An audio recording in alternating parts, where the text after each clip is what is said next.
Primer libro de Reyes, capítulo 18, versículos 16 al 40.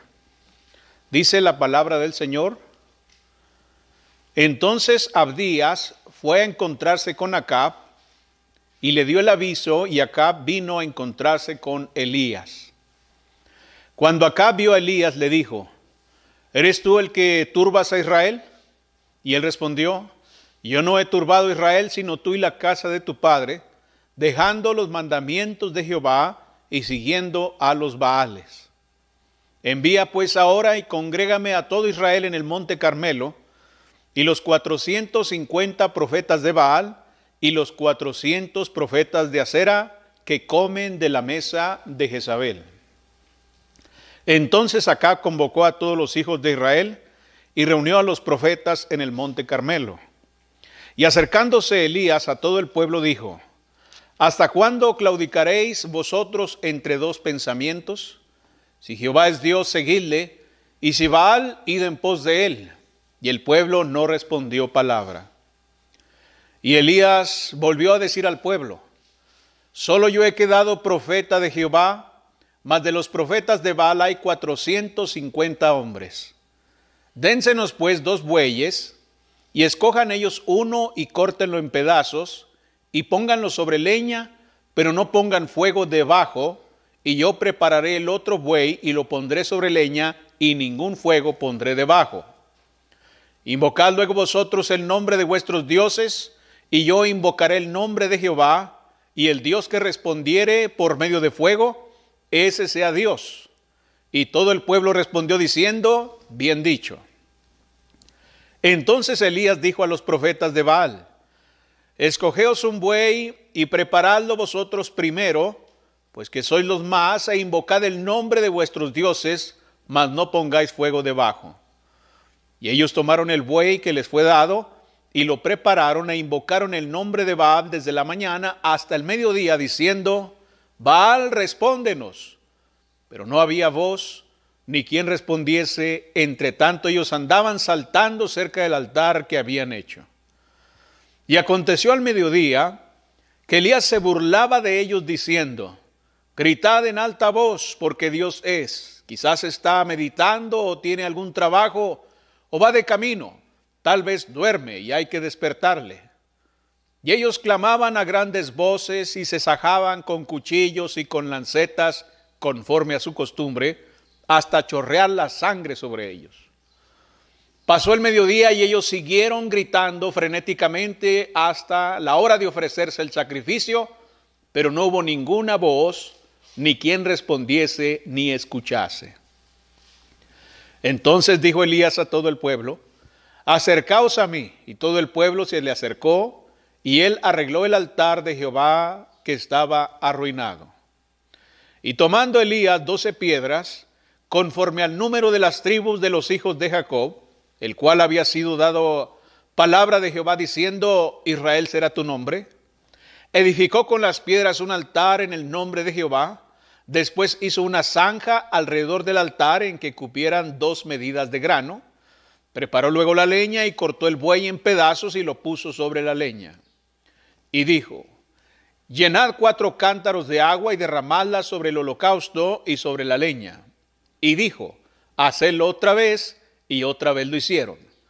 Dijo aún: Hacedlo la tercera vez, y lo hicieron la tercera vez.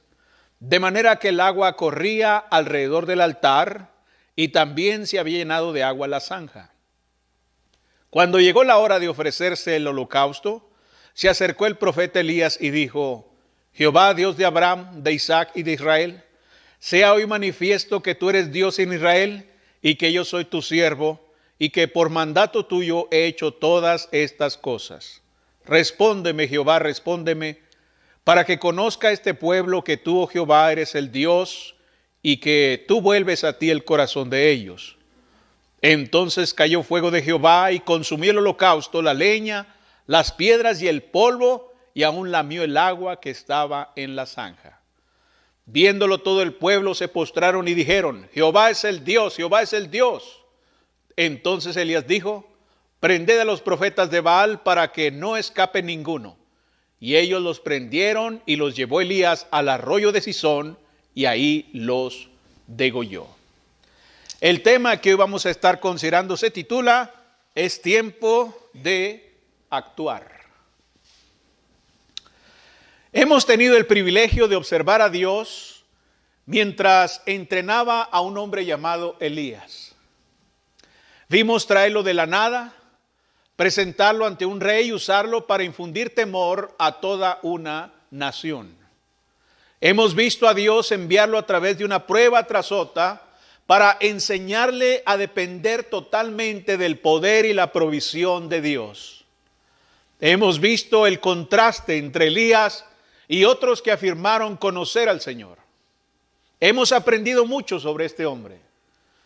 Sin embargo, todo lo que hemos visto pasar Elías fue una preparación para los eventos sobre los que hemos leído esta mañana. Todo el entrenamiento, todas las pruebas y toda la confianza han sido para Elías una fuerza grande para enfrentar este momento tan crítico. Él ahora se encuentra en el lugar donde puede estar en el poder puro de Dios y mostrarle a una nación perdida que Jehová y no Baal es el Señor del universo. Mis hermanos, toda la nación de Israel, con excepción de unas 7,000 personas, se habían entregado a la adoración del falso dios Baal. Era una situación muy crítica. Las cosas iban tan mal que incluso el rey y la reina de Israel fueron líderes en promover la adoración de los ídolos. Sin embargo, Dios no se había olvidado de su inversión en su pueblo. No había olvidado cómo los había elegido entre todas las demás personas sobre la faz de la tierra. No había olvidado cómo los había sacado de Egipto y los había conducido por el desierto. Recordó haberles dado la tierra, recordó haberles dado la ley y los pactos de la promesa. Nunca olvidó ni por un instante que eran su pueblo y que tenía planes para ellos. Por lo tanto, Dios llamó, entrenó y preparó a Elías. Toda la preparación había sido solo para este momento, para este instante. Un momento en el que Dios llamaría a la nación a regresar a Él. Un momento en el que Dios demostraría más allá de toda duda que Él es el Señor, que Él es el Dios Todopoderoso. Para Elías, este fue un evento que requirió fe y coraje, pero el Señor lo había preparado adecuadamente para una tarea como esta. De hecho, era hora de que Elías demostrara que él era quien se rumoraba que era. Era hora de soportar o de callar. En otras palabras, era tiempo de actuar. Este pasaje también tiene mucho que decirnos a nosotros hoy. Lamentablemente, vivimos en un día de servicio a medias, un servicio mediocre en la iglesia, un servicio en que la gente sirve a diversos dioses como el ego, el materialismo, la recreación y también el placer, más que al servicio de Dios, del Dios verdadero. Y no me refiero solo al mundo, hermanos. La misma mentalidad que impulsa al mundo de hoy ha invadido a muchos cristianos, lamentablemente. Dios quiere que sepamos hoy que Él todavía es el Señor. Él no ha olvidado la inversión que hizo en nosotros y cómo llamó a Israel de regreso a sí mismo en el Monte Carmelo, y de la misma manera ahora quiere llamar a su pueblo de regreso a Él. Creo que hay verdades en este pasaje que hablan a nuestros corazones. Vamos a profundizar en estos versículos esta mañana y vamos a ver qué tienen que decirnos acerca de nuestra relación y de nuestro servicio al Dios de nuestra salvación. Para Elías llegó el tiempo de actuar y también para nosotros es tiempo de poner manos a la obra. Consideremos pues lo que está escrito para nosotros en esta historia maravillosa. En los versículos 17 al 24 encontramos un desafío que se lanza al pueblo y sobre todo a los falsos profetas. En los versículos 17 al 20 Elías desafía al potentado primero. Elías desafía al rey. Versículos 17 al 20. Aquí tenemos el encuentro entre Elías y Acab, el cual es sumamente interesante, es sumamente instructivo para nosotros. Acab es el rey de Israel y Acab ha elegido desviar al pueblo de Dios de la adoración verdadera y los ha arrastrado para adorar un Dios falso. Elías, por otro lado, no sabe nada de compromisos con el mundo. Él no ha aceptado ese tipo de compromisos. Está totalmente entregado a la voluntad de Dios para sí mismo y para su nación. Por tanto, cuando encontramos a estas dos personas, Elías y Acab, ahora aquí juntas, es seguro decir que estos dos hombres no son para nada los mejores amigos. Ellos no se miran ni se abrazan. De hecho, cuando yo leo este encuentro, me pregunto por qué Acab permite que Elías siga vivo. ¿Por qué no lo mira y lo mata ahí en el instante? ¿Por qué no da la orden a que lo capturen? ¿Por qué lo deja hablar? ¿Por qué no simplemente matarlo y terminar con esto? Bueno, la razón es que Acab ha llegado a convencerse de que la sequía no terminará a menos que Elías ore por ello. Es decir, que Acab sí sabe que Elías está siendo utilizado por Dios. Por lo tanto, y llevando a cabo una jugada política, está interesado en lo que Elías tiene que decir y entonces pasar a sentir un gran desprecio por este hombre. Lo desprecia mucho, pero quiere escuchar lo que tiene que decir. Y entonces en el versículo 17 dice, cuando Acab vio a Elías, le dijo, ¿eres tú el que turbas a Israel? Elías acusa a Acab de haber apartado al pueblo hacia la adoración falsa. Pero Acab acusa a Elías de que es el que está turbando a toda la nación. ¿Eres tú el que turbas a Israel? Esta palabra, hermanos, se refiere a alguien que revuelve algo a causa de una perturbación. Es alguien que produce una agitación. Lo interesante es que esta palabra también tiene que ver con las serpientes de las hierbas. Esta palabra tiene que ver con eso.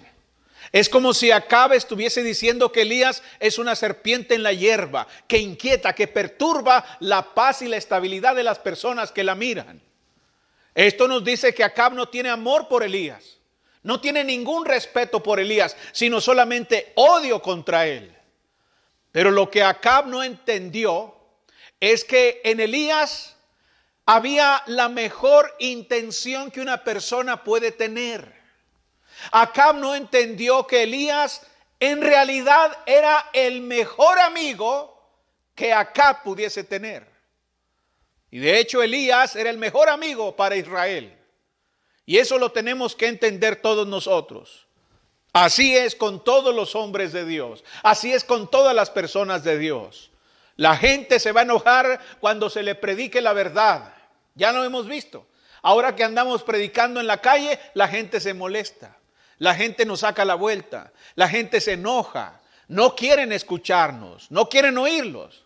No comprenden que cuando el hombre de Dios les dice la verdad, lo hace porque Dios los ama y porque también nosotros los amamos. La verdad es que solamente la voluntad de Dios los puede hacer libres. Y por eso les predicamos la verdad, como dice Juan 8:32. Conoceréis la verdad y la verdad os hará libres. Por lo tanto, la gente haría bien en recibir el mensaje de Dios y tratarlo de manera personal. El hombre que nos dice la verdad no es nuestro enemigo. El hombre que nos dice en qué estamos equivocados no es nuestro enemigo. El hombre que nos corrige, el hombre que nos instruye a la luz de la palabra de Dios no es nuestro enemigo. El hombre que nos dice que todo está bien cuando andamos mal, ese es realmente nuestro enemigo. Ese sí es un enemigo, es un peligro. La persona que tolera nuestra conducta, la persona que tolera nuestro pecado, la persona que nos alienta incluso a seguir en el pecado, es una persona que no es nuestro amigo, sino nuestro enemigo, el más peligroso que pueda existir. Y entonces, en el versículo 18 dice, y él respondió, yo no he turbado a Israel, sino tú y la casa de tu padre, dejando los mandamientos de Jehová y siguiendo a los Baales. La respuesta de Elías a las acusaciones de Acab es mirarlo a los ojos y decirle la verdad. Elías le dice a Acab que la sequía realmente es culpa suya. Es verdad que Elías oró para que no lloviese, pero la culpa, la causa de esa sequía es Acab. ¿Por qué? Porque él y sus padres alejaron a la gente de la adoración del Dios verdadero y lo arrastraron a adorar a Baal. Fue por eso que Dios envió la sequía, para llamar la atención y hacer que los corazones regresen a él. En realidad, Acab era el alborotador. Acab era el que turbaba a Israel, mientras que Elías era solo la solución de Dios para el problema. ¿Por qué el pueblo de Dios olvida que el pecado tiene un precio? ¿Por qué olvidamos que el pecado tiene un precio? Cuando tomamos decisiones incorrectas en nuestras vidas y nos alejamos de Dios, ¿por qué nos sorprende cuando Él nos castiga? No debe sorprendernos el castigo de Dios, sobre todo cuando Él ha advertido que el castigo existirá. Y al contrario, esa advertencia debe motivarnos a tener cuidado con el pecado. Aunque estemos muy cómodos en el pecado ahora, aunque estemos muy tranquilos en el pecado, aunque estemos muy bien viviendo lejos de la voluntad de Dios, apartados de la voluntad de Dios, sepan que finalmente Dios castigará. Mis hermanos, el pecador nunca se va a salir con la suya. Nunca. Dice, pero ya tengo años viviendo así. Ya tengo años practicando este pecado, ya tengo años viviendo de esta manera. Déjeme advertirle que el pecador nunca se va a salir con la suya. Tarde o temprano va a sufrir las consecuencias de su pecado. Tarde o temprano la vara de Dios vendrá sobre él. Entonces, habiendo aclarado esto, Elías en los versículos 19 y 20 presenta un desafío. Elías ordena a Acab que envíe por el pueblo de Israel, por los 450 profetas de Baal y los 400 profetas de Acera.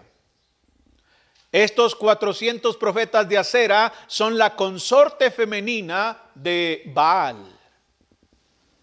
Elías incluso señala el hecho de que el rey de Israel está usando sus propios recursos para mantener ese culto falso, como dice al final del versículo 19.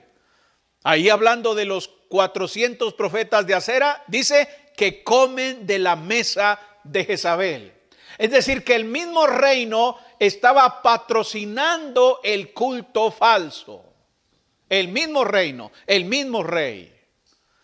Es interesante también que el profeta Elías habló en 8 ocasiones durante este evento. Y cada vez que habló, emitió órdenes. Fíjese cómo se expresa. Envía pues ahora y congrégame a todo Israel en el monte. Él está hablando con órdenes, está dando órdenes. ¿Por qué alguien no lo mató y lo hizo callar? ¿Por qué el rey no dijo, a ver, espérate un momento, el rey soy yo? Usted no viene a dar órdenes aquí. ¿Por qué se le permitió eso? Bueno, porque en la voluntad de Dios todo hombre goza de autoridad y es invencible hasta que Dios lo determine. No es por el poder de Elías, sino es por el poder y la autoridad de Dios. Dado que Elías habla en el nombre de Dios, entonces es por eso que habla con esta autoridad. Y entonces dice el versículo 21, y acercándose Elías a todo el pueblo dijo: ¿hasta cuándo claudicaréis vosotros entre dos pensamientos? Si Jehová es Dios, seguidle, y si Baal, id en pos de él. Y el pueblo no respondió palabra. Elías no solamente lanza un desafío al rey, sino que también lanza un desafío al pueblo. Ahora el pueblo y los profetas han escuchado el llamado de Elías y se han reunido en la cima del monte Carmelo. Esta gran montaña cerca del mar Mediterráneo tiene una gran cima plana que permitía reunirse a grandes multitudes ahí. Y es ahí exactamente donde están reunidos. Y una vez que están ahí, Elías ignora a los profetas y dirige su atención al pueblo de Israel. Ahí está todo el montón de profetas, ya que está el pueblo de Israel, y Elías se dirige a ellos. Ahora, noten tres aspectos sobre el desafío que lanza Elías al pueblo. Me llama la atención el primero de ellos. Primero, los redarguye de pecado. Como dice el verso 21. Elías pregunta al pueblo: ¿hasta cuándo claudicaréis vosotros entre dos pensamientos? Estas personas eran culpables de tratar de tomarse de las manos de Dios, pero también de las manos de Baal. Ellos querían tener a los dos dioses juntos a su servicio. Eran culpables de lo que mucha gente es culpable hoy. Querían lo mejor que Dios podía darles y querían lo que podían obtener del culto a Baal. Querían las dos cosas. Querían las bendiciones de Dios, pero querían también lo de Baal. Querían lo mejor de los dos mundos. Lo mejor de los dos mundos. ¿Hasta cuándo? Dice Elías. Esto significa que ya tenían tiempo haciendo eso. ¿Hasta cuándo van a seguir haciendo eso? Ya tenían tiempo así. Estaban tolerando eso por un buen tiempo. Lamentablemente así es para muchos creyentes hoy en día. La gente quiere tener la seguridad de que son salvos y quieren tener la seguridad de que son miembros de la iglesia, pero también quieren aferrarse al mundo, quieren obtener lo mejor del mundo o incluso también tener lo mejor que engañosamente ofrece el pecado. Las personas quieren el cielo, pero también quieren una cerveza de vez en cuando. Quieren poder orar cuando tienen una necesidad, pero quieren vivir la vida según sus propios términos y hacer como les plazca en cuanto a sus decisiones. Hermanos míos, eso nunca va a funcionar. Eso no funciona. No se puede tener lo mejor de Dios y lo mejor del diablo. No se puede. Bien podemos concluir que la lealtad dividida es un acto de idolatría descarado. Esto se prueba por la condenación que hizo Cristo, por ejemplo, a la iglesia allá en la Odisea. Allá en Apocalipsis 3:14 al 22. Ellos en realidad estaban contra Cristo. Querían estar en ambos mundos. Querían estar con Dios y con el diablo. Y quien vive de esa manera está contra Cristo. No se puede ser neutral, no se puede estar en medio del camino. Hay que tomar la vía correcta y la vía correcta es solamente con Dios. Así lo dijo Jesús en Mateo capítulo 12 en el versículo 30. El que no es conmigo, contra mí es, y el que conmigo no recoge, desparrama. Así que la pregunta para nosotros es esta: ¿cuál es su posición con respecto al Señor? Con respecto a su voluntad, con respecto a su obra. ¿Cuál es su posición? Nadie puede servir a dos señores por más que lo intente, por más que se esfuerce, aunque lo haga durante muchos años, aunque pretenda servir a dos señores, no se puede. Entonces, ante esa situación, Elías, en segundo lugar, les expone un dilema. Elías presenta un problema que existe y que tal vez la gente no ve. Les dice que están siendo contradictorios, que están cometiendo una locura. Si Jehová es Dios, entonces Baal no puede serlo. Esa es la verdad. Y eso es lo que la gente tiene que entender. Y si Baal es Dios, entonces Jehová no puede ser Dios. Esa es la realidad. Y eso es lo que ellos tienen que entender. Elías les dice que Baal y Jehová no pueden existir al mismo tiempo. O es uno o es el otro, pero no ambos. Uno es real y el otro es falso. En el universo infinito hay lugar solamente para un Señor, para un solo Dios, no para dos. Por tanto, Elías les desafía a que sigan a uno, pues pretender seguir a ambos es un absoluto absurdo. Es una tontería. Y mis hermanos, este es el mismo desafío que enfrentamos esta mañana. Muchos que dicen amar al Señor también están tomados de la mano del mundo. Muchos que dicen amar al Señor también están tomados de la carne. Muchos que dicen amar al Señor también están amando las posesiones materiales o cualquier cosa aparte del Señor. Y eso es una contradicción. Eso es un absurdo. O Dios es el Señor o no lo es. Así de simple. Si no lo es, entonces esas otras cosas a las que usted se aferra deben serlo. La conclusión es la siguiente: usted tiene que tomar una decisión. No puede seguir engañándose de esa manera. ¿A quién va a servir? ¿Quién es realmente el Señor de su vida? Si usted dice que ama al Señor y al mismo tiempo lo niega con su vida, con sus acciones, con sus actividades, con sus prioridades, entonces realmente no ama en absoluto. Es una torpeza. Yo amo a Dios, pero al mismo tiempo usted tiene otras prioridades que el Señor. Decir amar a Dios y tener prioridades por encima de Él es no amarlo absolutamente. Por tanto, usted debe decidir quién es el Señor de su vida. ¿Qué responde el pueblo? Bueno, dice que el pueblo no respondió palabra. Cuando Elías extiende este desafío, la gente no dice nada. Se quedan en silencio, solamente se escucha el viento.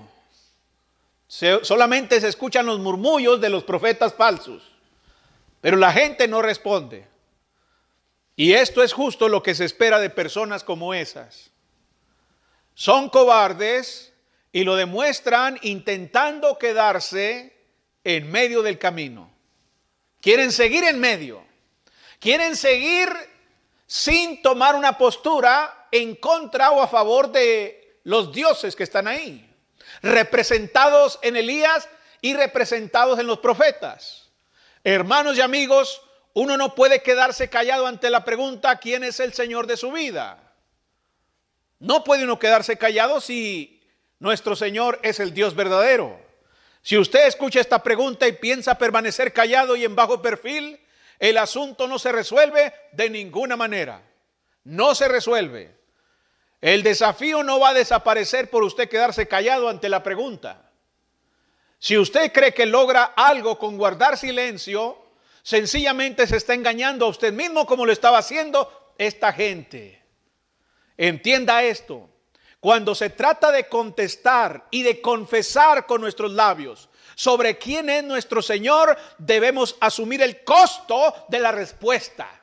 Debemos estar dispuestos a pagar el costo de la respuesta que hay que dar. Jesucristo es el Señor y cuando usted lo diga, esté dispuesto a asumir el costo que eso significa. Por eso muchos se quedan callados ante eso. Los cristianos primitivos, hermanos, asumieron el costo. Porque confesar que Jesucristo es el Curios, confesar que Jesucristo es el Señor, confesar que Jesucristo es el soberano, les costó la vida. Fueron expatriados, fueron perseguidos o muertos. Así que, ¿qué responde usted? ¿Quién es el Señor? Acuérdese, si usted dice Jesús es mi Señor, pero hay otras prioridades aparte de Él o por encima de Él, usted no le ama absolutamente.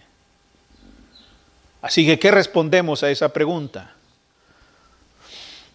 Una vez que Elías desafía al pueblo, ahora se dirige a los profetas, versículos 22 al 24. Antes de que Elías termine, presenta un desafío a los profetas de Baal. Les pide que pongan en juego la fe en su Dios.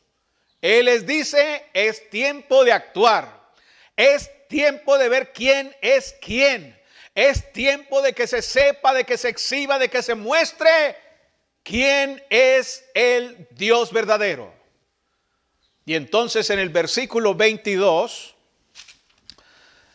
dice la palabra del Señor: y Elías volvió a decir al pueblo: solo yo he quedado profeta de Jehová, mas de los profetas de Baal hay 450 hombres. Allí están los equipos. Elías es solo un hombre contra 450 hombres. Uno contra 450. Sin embargo, está dispuesto a permanecer con Dios, aunque la mayoría no lo esté. Aunque la mayoría haya decidido seguir a Baal, él decide permanecer con Dios. Ante esta situación que parece dispareja, Elías exhibe al máximo su fe. Esto parece disparejo y parece que Elías va contra la corriente, pero en realidad Elías lo que está haciendo es exhibiendo su fe en Dios. ¿Dónde están los Elías que se opondrán a todos si es necesario para que puedan estar con Dios? A veces la verdad no será popular. De hecho, nunca lo ha sido. Nunca lo es. La verdad no es popular. La gente se va a escandalizar cuando hablemos la verdad. La gente nos va a tachar de locos. La gente nos va a tachar de desentendidos. La gente nos va a tachar de que vamos en contra incluso de Dios. Pero tenemos que permanecer. Tenemos que seguir. Tenemos que permanecer fieles. A veces la verdad no será popular y de hecho ante los extraviados parecerá una completa locura, pero aún así tendremos que elegir entre ser popular, entre ser aceptado por los hombres o ser fiel a la voluntad de Dios. No tenemos por qué temer a los efectos de eso. No temamos al hecho de que nos superen en número. No temamos al hecho de que parezca que están en lo correcto. No renunciemos porque pueden parecer que estamos solos ante la vista de ellos. Elías, ahí estaba un solito, él ahí solito. Y uno podría decir, pues ¿con quién me voy? Con la mayoría, con este solo. Bueno, déjeme decirle que Elías no estaba solo. Parecía solo, pero no estaba solo. Si estamos con Dios, nunca estaremos solos. Como dice el primer libro de Samuel, capítulo 14, versículo 6, pues no es difícil para Jehová salvar con muchos o con pocos. No es difícil para Dios, así que aunque parecía que Elías estaba solo, no lo estaba. En los versículos 23 y 24 se exponen los términos del caso. Elías presenta el desafío al pueblo y a los profetas. Ofrecerán un toro y entonces van a clamar a su Dios. El Dios que responda enviando fuego del cielo será adorado como Dios. Por supuesto, Elías les dice en el versículo 23 que no pongan fuego debajo. ¿Se fijó? No pongan fuego debajo. La historia registra que a menudo los altares paganos tenían un orificio debajo donde un sacerdote podía esconderse y encender fuego, haciendo que pareciera que un dios pagano estaba produciendo el fuego en el altar.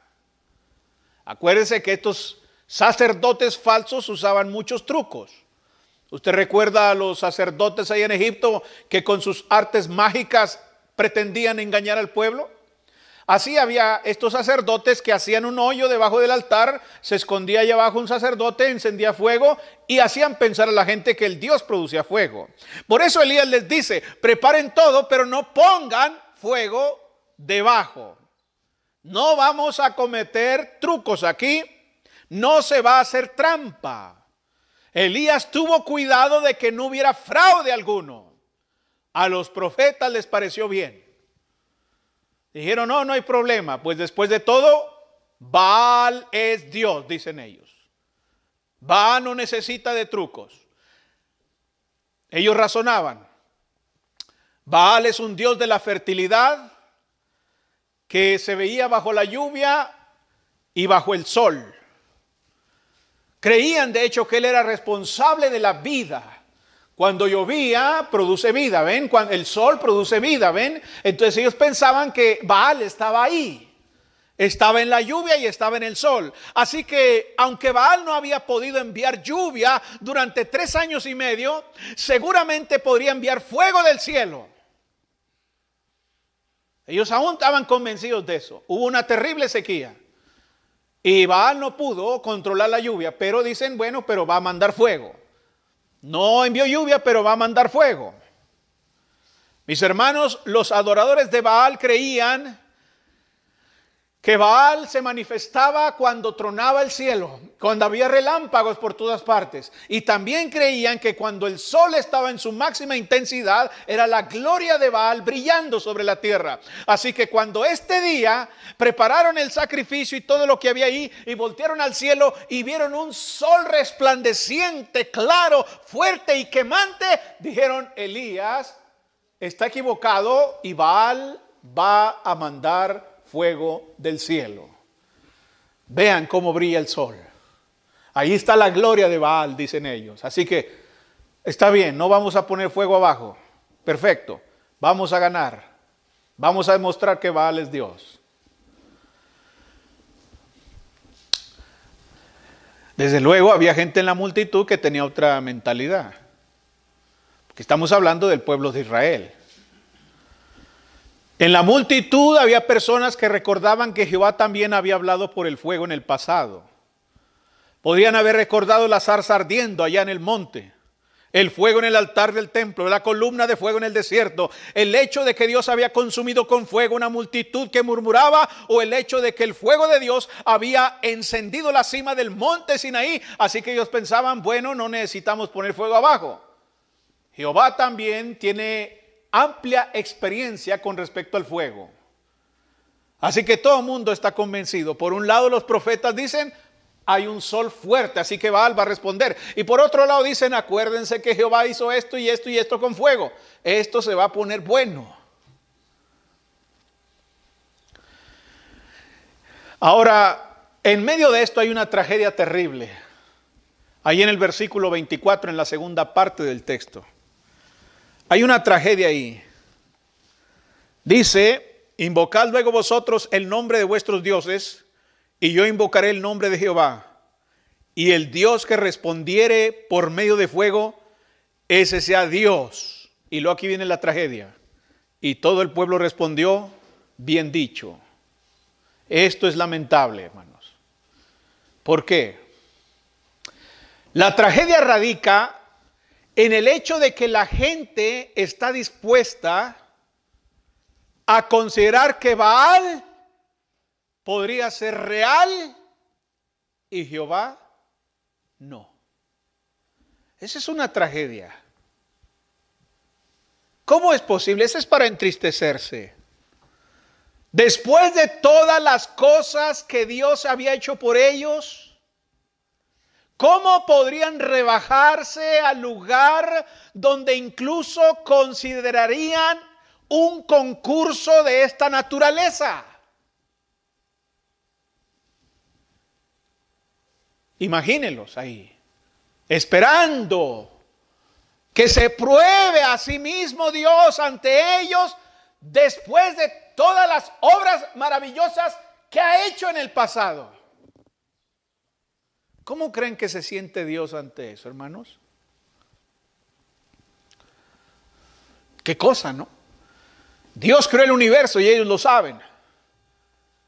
Todas las cosas maravillosas que hizo en el pasado. Grandes obras prodigiosas que Dios ha hecho.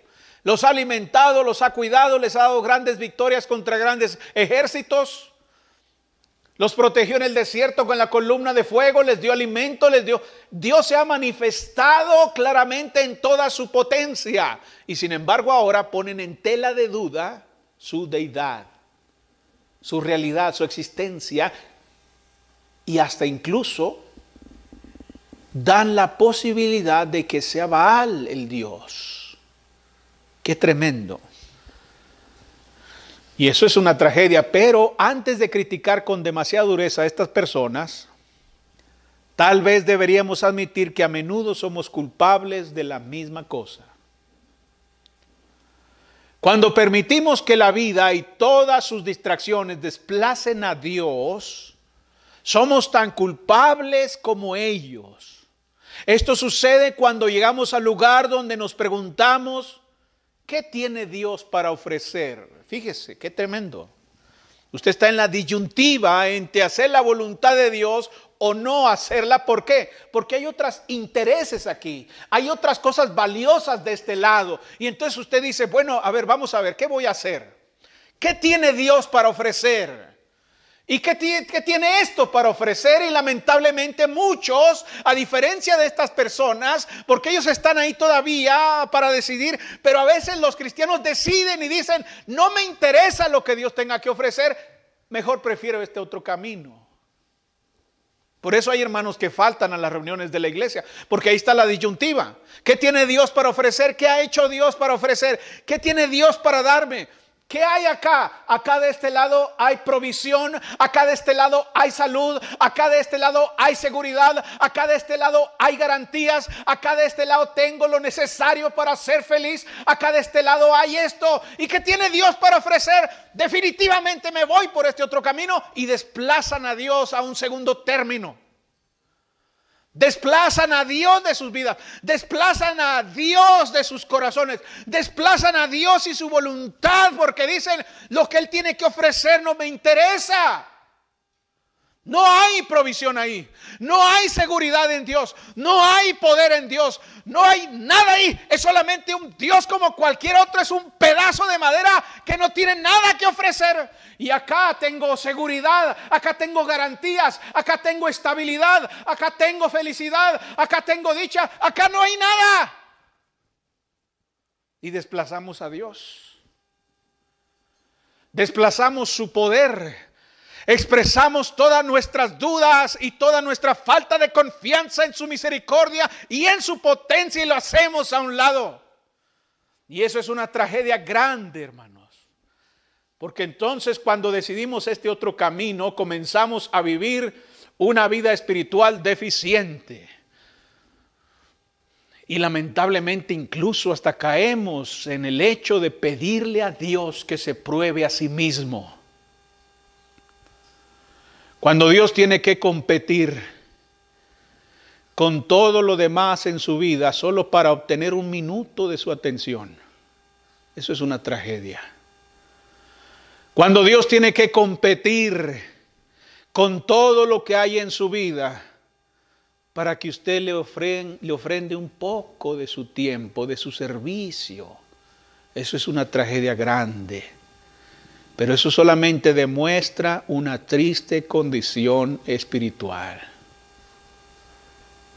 Como esta gente. Bueno, en los versículos 25 al 38, el desafío se llevó a cabo. El desafío se extendió y se aceptó. Ahora el concurso comienza. A medida que se desarrolla esta historia, vamos a observar cómo funcionan las cosas para involucrarnos en ellas. Los falsos profetas tienen problemas serios, según los versículos 25 al 29. Comienza la acción. Cuando los profetas de Baal van primero en este concurso, porque dice Elías, ustedes son más, así que empiecen ustedes primero. Muy bien. Comienzan los problemas. Comienzan las dificultades. Ellos estaban convencidos de que todo iba a salir bien, pero comienzan las dificultades. Versículos 25 al 26, ahí vemos lo que hacen. Desde temprano en la mañana hasta el mediodía, estos falsos sacerdotes claman a su Dios. Gritan e invocan el nombre de Baal, pero no desciende fuego y no se les da respuesta alguna. Mis hermanos, desde la mañana hasta el mediodía están a grite y grite y grite y grite a Baal y no hay respuesta, no hay voz, no hay fuego. ¿Sabe qué parece? Parece que están perdiendo el tiempo. Horas y horas gritando y gritando y clamando, no hay nada. Hasta pareciera que gritan todos ahí, bájale Dios, bájale, respóndenos, bájale, respóndenos. ¿Y si oye un grillo? Si oye un grillito ahí, no hay respuesta, no hay fuego. Según el versículo 27, cuando Elías vio la necedad y la futilidad de lo que estaban haciendo, dio un paso hacia adelante y se burló de ellos y de su Dios. Y así lo dice la Biblia, se burlaba de ellos. Se estaba burlando de ellos. Gritad en alta voz porque Dios es. Quizás está meditando o tiene algún trabajo o va de camino. Tal vez duerme y hay que despertarle. Así es con este mundo que nos rodea, hermanos. Exactamente igual. Son tan torpes que desperdician toda su vida viviendo por cosas que morirán con ellos. ¿No es una torpeza morir por cosas que morirán con uno? Despreciar a Dios y dejar su camino, desplazarlo a un lado para seguir esas cosas que parecen seguras, que parecen que dan estabilidad, que parece que dan cosas buenas, parece que dan paz y gozo y alegría, pero que finalmente son tan vanas como la vida misma del ser humano. Así es tan torpe la gente. Pasan toda su vida construyendo un sueño. Toda su vida, toda su energía, toda su fuerza construyendo un sueño para ver que todo se desvanece y que será reemplazado por el infierno eterno cuando mueran. ¿Dónde quedará la estabilidad del mundo? ¿Dónde quedará la provisión del mundo? ¿Dónde quedará el gozo del mundo cuando estén delante del juicio y sean condenados en el infierno? ¿Dónde quedará todo eso? Ahí entenderán que fue la peor decisión. Invirtieron su vida para eso, para nada. Para vanidad solamente, para vanidad, y desplazaron al Dios verdadero que tiene fundamentos firmes, donde hay un gozo y una paz real, donde hay vida eterna segura en gloria. Dios nos ayude a los que conocemos al Señor a amarlo, a alcanzarlo, a tratar de hacer una diferencia para su honra y para su gloria. En los versículos 28 al 29 se expresa la miseria de ese culto religioso falso. La burla de Elías envió a estos hombres a la locura, hermanos. Cuando vieron a Elías gritando, hey, hablen más fuerte porque quizás está haciendo esto, estos ya no se aguantaron, ¿verdad? Dijeron, vamos a hacer algo. Y entonces desbordó la locura de ellos. Gritaron, saltaron e incluso se cortaron el cuerpo en un intento por obtener una respuesta de Baal. Estaban excitados, cortándose y sin embargo, entre los alaridos, entre los gemidos, entre la sangre chorreando por sus cuerpos, no se escuchó ninguna voz en el cielo, ni tampoco, ni siquiera aumentó la temperatura ambiente. Yo no sé a cuántos grados estarían, si a 30, 40 grados. Pero ni eso, hermanos. Ellos sí estaban a sude y sude ahí en el medio del sol, pero no hubo fuego. Nadie los escuchó. 450 enloquecidos hombres profetizando, gritando, bailando, saltando, cortándose, pero no hay respuesta. No hay respuesta en el cielo. Hay un paralelo a eso con aquellas personas que viven sus vidas en un frenesí por adquirir y hacer más que su vecino, solo para morir sin nada. Lo hacen por su Dios, hermanos. Dicen, hermano, no, yo no tengo a Baal como mi Dios. No, ¿sabe cómo se llama el suyo? Se llama ego. Ego. Pero demasiado tarde se dan cuenta de que su Dios no puede salvar, no puede darles la felicidad o la paz que necesitan. Esa es una terrible forma de vivir y es una terrible forma de morir, porque después de la muerte se hace patente su desgracia y su pobreza y su miseria. Y entonces en los versículos 30 al 38 se manifieste el poder de Dios. Después de este penoso espectáculo de los profetas, el fiel profeta Elías da un paso al frente y entonces va a llevar a cabo el sacrificio, y lo que hace nos enseña sobre la fe, hermanos. Nos enseña sobre la fe en Dios y sobre la fidelidad a su servicio. Bueno, Elías hace los preparativos, versículos 30 al 35. Elías, para prepararse para este evento, hay varias cosas que hace aquí muy interesantes. En el versículo 30, primero dice que el pueblo se acerque, ¿verdad? Dice el versículo 30, entonces dijo Elías a todo el pueblo, acercaos a mí. Y todo el pueblo se le acercó y él arregló el altar de Jehová que estaba arruinado. El altar ya existía, pero estaba arruinado. Ahora le dice al pueblo que se acerque. La fe verdadera, a diferencia de la adoración falsa, no tiene nada que ocultar, hermanos. Les dice acérquense. Quiere que el pueblo vea lo que él va a hacer. No hay trucos aquí. No hay nada que ocultar aquí. La fe en Dios no tiene nada que ocultar. Nada. No se avergüenza de nada. Y es lo que hace Elías. Le dice acérquense. Vean. Será mejor que tengamos cuidado con aquellas religiones o con aquellos supuestos cristianos que tienen cosas ocultas o verdades ocultas o cosas secretas. Eso es peligroso. Sin embargo, la fe, la verdadera fe no tiene nada que ocultar. Usted puede poner la fe bajo el microscopio, porque la fe resiste la prueba. Y entonces Elías reconstruye el antiguo altar que había quedado arruinado, ya estaba abandonado ahí. Elías usó 12 piedras en representación de las 12 tribus e hizo su trabajo en el nombre del Señor. El pueblo de Israel había construido altares a Baal, muchos altares a Baal, mientras que los altares a Jehová estaban deteriorados, destruidos. Así hay gente aquí hoy que necesita reconstruir sus altares. ¿Cómo está su altar a Jehová? El altar, mis hermanos, es para sacrificar. ¿Ven? El altar es para sacrificar, ¿ven? Entonces, ¿qué es el altar hoy en día? El altar hoy en día es nuestro corazón, ese es el altar. De ahí cantamos, de ahí ofrecemos a Dios, ¿ven? De ahí nace la fe.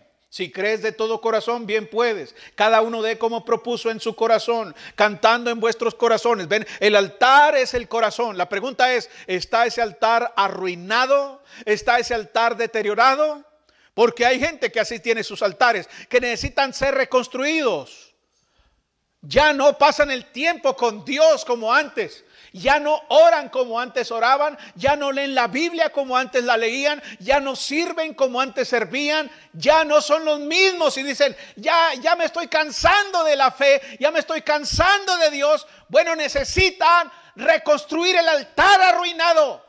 Ese altar necesita tener fuego otra vez, necesita tener el fuego de Dios, el fuego del Señor, necesita restaurarlo. ¿Cuántos serán honestos y aceptarán que su confianza en la Biblia necesita ser restaurada? ¿Cuántos serán honestos y van a decir la verdad de que sus vidas de oración necesitan ser restauradas? ¿Cuántos serán honestos para decir, necesito servir a Dios como antes lo hacía? Necesito restaurar el altar caído.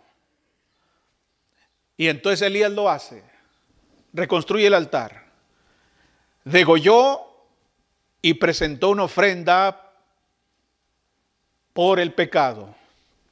Se usó un toro para la ofrenda por el pecado. El pueblo había pecado y Elías está ofreciendo una ofrenda por el pecado del pueblo. Elías sabía dónde estaba el verdadero problema de todo este asunto. Mis hermanos, la razón por la que somos salvos es porque la ofrenda por el pecado ya se ha ofrecido allá en la cruz del Calvario. Y ha sido posible que seamos limpios del pecado, pero ahora nos toca a nosotros ofrecer un sacrificio vivo, santo y agradable a Él, conforme a la voluntad de Dios. Y entonces dice los versículos 33 al 35, que Elías quería que no hubiera duda de que era obra del Señor lo que iba a ocurrir. ¿Qué es lo que hace? Bueno, toma 12 piedras representando a las 12 tribus. Usó 12 barriles de agua para indicar que estas 12 tribus eran 12 obstáculos para la gloria de Dios, que se revele en ellos. ¿Qué hace el agua con el fuego? Lo apaga. Ahora vean esto, hay 12 piedras. Ven, ahí están las 12 piedras. Están divididas precisamente por la idolatría. Luego echa agua, mucha agua. Ese es el obstáculo para que el altar arda. Normalmente el agua apaga el fuego. Y cuando nosotros seguimos algo antes que a Dios, estamos practicando la idolatría.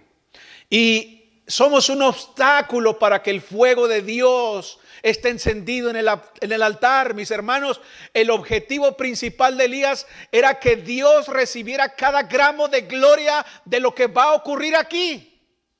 Por eso hace todo esto. Cuando esa es nuestra meta en nuestro servicio, cuando tenemos esa meta de que Dios reciba absolutamente toda la gloria por lo que hacemos para Él, entonces Él va a obrar maravillas entre nosotros. Elías oró, versículos 36 al 37. ¿Qué incluye la oración de Elías? En primer lugar, Dios es glorificado primero en su oración. En segundo lugar, pide que su ministerio sea vindicado, que el pueblo sepa que Él es profeta de Dios.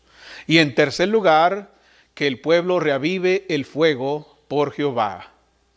Elías pudo haber orado pidiendo lluvia, pero no lo hizo. Sabía que por mucho que se necesitara la lluvia, la gente necesitaba más un avivamiento que la misma lluvia. La gente necesitaba encender el fuego del amor por Dios. Ese fue el corazón de Elías y debería ser el nuestro también. Y entonces dice el verso 38, fíjense lo que dice ahí. Versículo 38. Entonces cayó fuego de Jehová y consumió el holocausto, la leña, las piedras y el polvo, y aún lamió el agua que estaba en la zanja. ¿Leyeron con atención? ¿Ya vieron el procedimiento? ¿Ya vieron cómo todo comienza de arriba hacia abajo y no de abajo hacia arriba? Como comúnmente era, el fuego se pone debajo y entonces comienza a arder de abajo hacia arriba. Pero aquí ocurre a la inversa. Aquí ocurre a la inversa. El fuego viene de arriba y consume primero el holocausto, luego la leña, luego las piedras y el polvo y finalmente el agua. ¿Ven cómo va descendiendo? De arriba hacia abajo. Y esto es interesante. Esto es interesante. ¿Por qué? Porque en esto se demuestra que no hay truco. Aquí no ha pasado un truco. Aquí Dios ha obrado totalmente. Todo se quemó de arriba hacia abajo, probando que era absolutamente la obra y el poder de Dios en ese altar. Hay que recordar aquí mismo que Dios honrará a la persona que está entregada a su voluntad. No se van a ganar cosas por usar nuestro razonamiento, nuestra fuerza, nuestro poder, nuestra lógica, nuestras capacidades. Tenemos que obrar dentro del poder de Dios y no debe quedar duda de eso. Tenemos que obrar dentro del poder de Dios. Hay que encomendarnos a Dios como hizo Elías. Hay que poner en oración lo que hacemos. Hay que poner en oración el evangelismo. Hay que poner en oración nuestro servicio. Hay que encomendar todo a Dios para que Dios obre, hermanos. Para que Dios obre. Que no sea por nuestra habilidad, por nuestra fuerza, nuestra capacidad, sino que sea por el poder de Dios, como ocurrió aquí. Como ocurrió aquí. Nunca debemos subestimar el poder de una vida totalmente dedicada a Dios. Nunca. Cuando cayó el fuego, cayó sobre el sacrificio, pero no cayó sobre la gente. Cayó fuego del cielo. ¿Se acuerdan de Sodoma y Gomorra? Pero allá cayó sobre la gente. La ciudad fue destruida. Acá cayó el fuego sobre el sacrificio, no sobre la gente. Aquí Dios está manifestando su misericordia. su amor por el pueblo. Cuando Jesús fue clavado en la cruz, el fuego de su ira cayó sobre la cruz. ¿Ven? ¿Para qué? Para redimirnos de nuestros pecados. Pudo haber caído fuego sobre nosotros con toda justicia, pero gracias al sufrimiento de Cristo, ahora somos salvos de la ira de Dios. Finalmente, hermanos, la crisis terminó, versículos 39 al 40. En el versículo 39 la gente se arrepiente. La gente tiene su prueba. Nunca debieron haber cuestionado al Señor, pero lo hicieron y Él respondió con una brillante demostración de su gloria y de su poder. ¿Qué produjo esto? Produjo convicción en la gente. Se postraron a tierra. Se postraron. Finalmente el pueblo del Señor se inclina ante el Señor con humildad. Si usted sabe que el Señor es Dios, debería encontrarse ahora mismo en el mismo lugar en el que se encuentran ellos. Postrado, humillado, sujeto total y absolutamente a la voluntad de Dios. Debemos ser humildes y postrarnos ante el Señor nuestro Dios cada día. Él es digno de nuestro amor, Él es digno de nuestra devoción, Él es digno de nuestra alabanza. Y entonces dijeron, es decir, confesaron.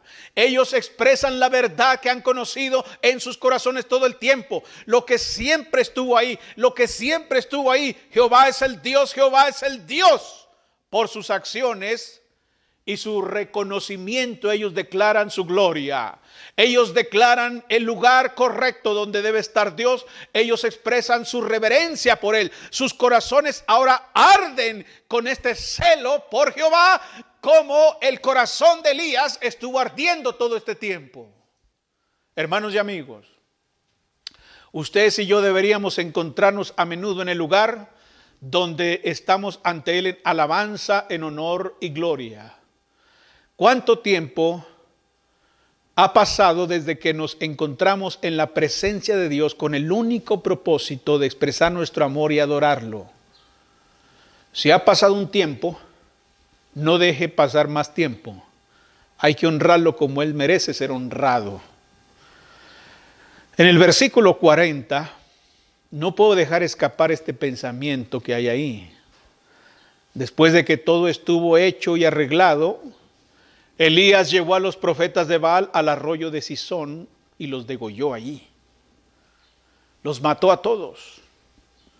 Algunas personas leen esto y se sienten ofendidas, incómodas. Se sienten incómodas de que todos estos hombres hayan sido asesinados.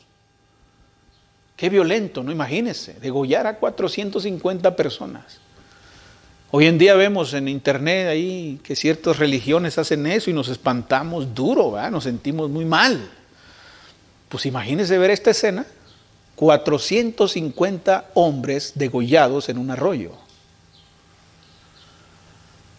Sin embargo, Elías simplemente está haciendo lo que se tiene que hacer. ¿Por qué? Porque estos profetas son como un cáncer que destruirá al anfitrión a menos que sea cortado, como una pierna, ¿verdad?, que está podrida. Es algo muy terrible y grotesco cortar la pierna, ¿no? Pero se tiene que hacer. Se tiene que hacer para salvar al cuerpo. Y Elías está haciendo lo que se tiene que hacer con esta gente. Ellos sencillamente no pueden quedarse ahí, tienen que irse de ahí. Tienen que irse. Además, en Deuteronomio capítulo 13, en el versículo 15, la ley dice: tal profeta o soñador de sueños ha de ser muerto, por cuanto aconsejó rebelión contra Jehová vuestro Dios, que te sacó de la tierra de Egipto y te rescató de casa de servidumbre, y trató de apartarte del camino por el cual Jehová tu Dios te mandó que anduvieses, y así quitarás el mal de en medio de ti. Elías hizo lo que tenía que hacerse. Mis hermanos, no hay mayor crimen contra la humanidad que dejar a los hombres ir a la tumba sin Cristo. Eso sí es un crimen. Por eso tenemos que hacer lo que se tiene que hacer, aunque no nos agrade, aunque sea incómodo, aunque no nos guste.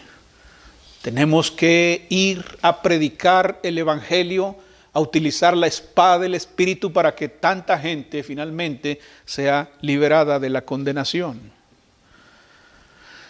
También mientras usted y yo examinamos nuestras vidas esta mañana, hay áreas en las que hemos permitido que se ablanden espiritualmente. Tal vez sea su vida devocional o su vida de testimonio o su vida en la iglesia o su vida en alabanza o cualquier número de cosas. Tal vez ha permitido que algún pecado se cuele en su vida y se vea obstaculizado en su caminar con Dios. Usted sabe dónde se encuentra hoy y también sabe lo que debe hacer ante esa circunstancia. ¿Qué hay que hacer? Dar muerte a esas cosas. Hay que dar muerte a ese pecado. Hay que dar muerte a esas cosas, como hizo Elías con estos profetas. Mis hermanos, entonces es tiempo de actuar. ¿Realmente necesitamos desafiar al Señor para que demuestre que Él es Dios hoy? Tenemos que llegar a eso, para acabar con la indiferencia, con el desánimo, con la irresponsabilidad. Tenemos que hacer eso, hermanos, desafiar a Dios. Necesitamos establecer una prueba y pedirle a Dios que salte los obstáculos que nosotros ponemos. Quizás si lo hiciera, al amor serviríamos mejor. Sin embargo, creo que sería mucho mejor que el pueblo de Dios, que dice amarlo de todos modos, simplemente venir ante Él, confesar sus faltas, agradecerle y ofrecerle nuestra alabanza y amarlo con todo el corazón. Eso es lo mejor. Eso es lo mejor que podemos hacer. Y entonces, poner manos a la obra. Demostrar realmente que amamos al Señor. Es tiempo entonces de actuar. Es tiempo de actuar. ¿Puestos de pie? Hay una iglesia preciosa que la Biblia describe así. Estimado oyente, ¿desea conocer más de la palabra de Dios? La Iglesia de Cristo en la Colonia Constituyentes le invita a sus actividades los domingos a las 10 de la mañana y los viernes a las 7:30 de la tarde. Estamos ubicados en la calle Juan J. Méndez, número 7744 de la Colonia Constituyentes. En internet nos puede localizar en www.iglesiadecristoenjuarez.com. iglesiadecristoenjuarez.com. Estaremos esperando noticias suyas. Que el Señor le bendiga. Ven a la iglesia de Cristo, ven donde seas feliz. Otro sitio nunca encontrarás, cual iglesia de Cristo el Señor.